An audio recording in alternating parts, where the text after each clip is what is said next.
കുടിക്ക.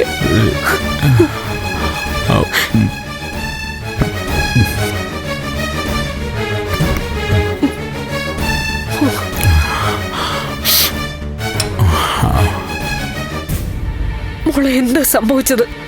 ഒന്ന് തെളിച്ചു പറ. ഞാൻ പറഞ്ഞില്ലേ ആന്റി, ഇത്തിരി കഴിച്ചതിന്റെ ആയിരിക്കും ഇതൊക്കെ.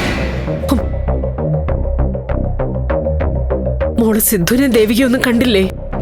അങ്കിളും ദേവികയും നന്ദനെ തിരക്കി പോയതാണോ? അതെ മോളെ, എല്ലാവരും ആകെ പേടിച്ചു പോയി. ആന്റി, ഒരു പ്രശ്നവും ഇല്ല. ആന്റി ടെൻഷൻ ആവാതെ. അപകടം എന്തെങ്കിലും പറ്റിയതാണോ മോളെ? ആന്റി നോക്ക്, നന്ദന്റെ ദേഹത്ത് വല്ല മുറിവുണ്ടോന്ന്. ഒന്നുമില്ലാന്നേ. എന്നെ പരിചയമുള്ള ഒരാൾ വിളിച്ചു പറഞ്ഞിട്ടാ ഞാൻ ചെന്നത്. അവിടെ എത്തിയപ്പോഴാ മനസ്സിലായത് മദ്യപിച്ച് ബോധമില്ലാതെ കിടക്കുകയാണെന്ന്. വേറൊരു പ്രശ്നവുമില്ല. ഞാൻ അപ്പോഴേ നന്ദനെ കാറി കയറ്റി ഇങ്ങോട്ട് കൊണ്ടുപോന്നു. ഞാൻ എല്ലാ ദൈവങ്ങളെയും വിളിച്ച് പ്രാർത്ഥിച്ചുകൊണ്ടിരിക്കുകയായിരുന്നു. ഇപ്പോഴാ ഒരു സമാധാനമായത്.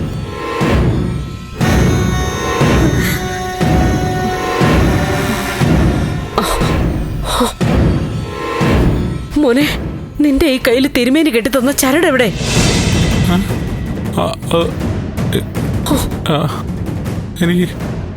എനിക്കറിയില്ല അമ്മേ. ഇവനൊന്ന് ഓക്കെ ആവട്ടെ ആന്റി, എന്നിട്ട് ചോദിക്കാനല്ല. നന്ദൻ മദ്യപിക്കാത്ത ആളാ മോളെ. പിന്നിപ്പോ എന്തിനാ ഇവൻ മദ്യപിച്ചേ?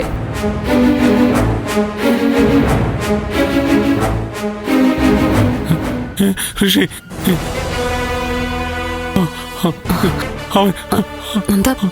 അവനെന്നെ കൊല്ലും. ഒന്നുമില്ല. ഇതെന്താ മോളെ ഇത്? ഋഷിന്ന് നേരത്തെയും പറഞ്ഞല്ലോ. മദ്യത്തിന്റെ ലഹരിയില് നന്ദൻ ഓരോന്ന് വെറുതെ തോന്നുന്നതാ. അല്ല, അങ്ങനല്ല. നന്ദ റിലാക്സ്. ഞാൻ കണ്ടതാ. അവനെന്റെ പിന്നാലെ ഉണ്ട്. ആന്റി, നന്ദൻ ഏതൊക്കെയോ പഴയ കൂട്ടുകാരെ കണ്ടു. എന്നോട് പറഞ്ഞിരുന്ന ഒരു ഗെറ്റ് ടുഗദർ ഉണ്ടാവുമെന്ന്.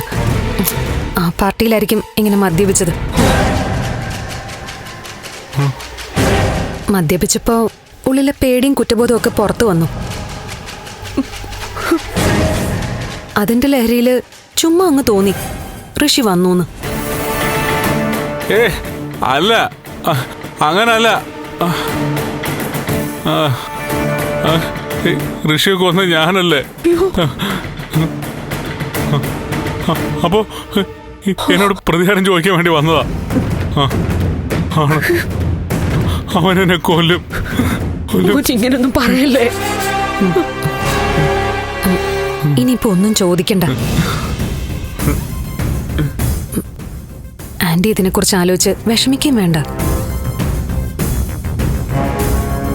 നന്ദന് വേണ്ടിയും ഈ കുടുംബത്തിന് വേണ്ടിയും ഞാനുണ്ട് കൂടെ.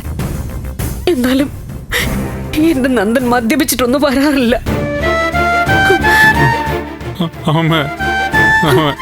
അമ്മ സോറി അമ്മ, മദ്യപിച്ചതിന് സോറി. ഇനിയില്ല. എന്തിനാ മോനെ നീ ആവശ്യമില്ലാത്ത ഓരോ ശീലങ്ങളൊക്കെ തുടങ്ങിയത്? അമ്മ സോറി, അമ്മ സോറി. അമ്മ വിഷമിക്കരുത്. ഇല്ല, ഇനിയില്ല. ഇനി ഞാൻ കള്ളു കുടിക്കില്ല. പക്ഷെ ഋഷി, അവനെ ഞാൻ കണ്ടതാ. എന്താ നന്ദ ഇത്? മോനെ, ഋഷി നീ എവിടെ വെച്ചാ കണ്ടത്? അത് ഞാൻ ബൈ റോഡിൽ കൂടെ നടന്നു വന്നപ്പോ അവനെന്നെ പിന്തുടർന്ന് വന്നതാ. എനിക്കറിയാം അവനെന്നെ കൊല്ലാനാ വന്നേ. എന്നെ കൊല്ലും. എനിക്ക് പേടിയാ. ആന്റി, ഞാൻ നന്ദനെ മുകളിൽ കൊണ്ട് കിടത്താം. കഴിയുന്നതും അങ്കിളിനെ ഇന്ന് നന്ദനെ കാണാൻ സമ്മതിക്കണ്ട. നന്ദൻ ആവശ്യമില്ലാതെ എന്തെങ്കിലും വിളിച്ചു പറഞ്ഞാ അത് കുഴപ്പോ. എന്തൊക്കെയാണോ ഈ വീട്ടിൽ സംഭവിക്കാൻ പോകുന്നത്? ഞാൻ കൂടെ ഉണ്ട് ആന്റി. നന്ദന് വിഷമം ഉണ്ടാവാൻ ഞാൻ സമ്മതിക്കില്ല. ഞാൻ നന്ദനെ കൊണ്ടുപോയി കിടത്തട്ടെ. ശരി മോളെ. എനിക്കിടാ, എനിക്ക് വാ. നന്ദ വാ.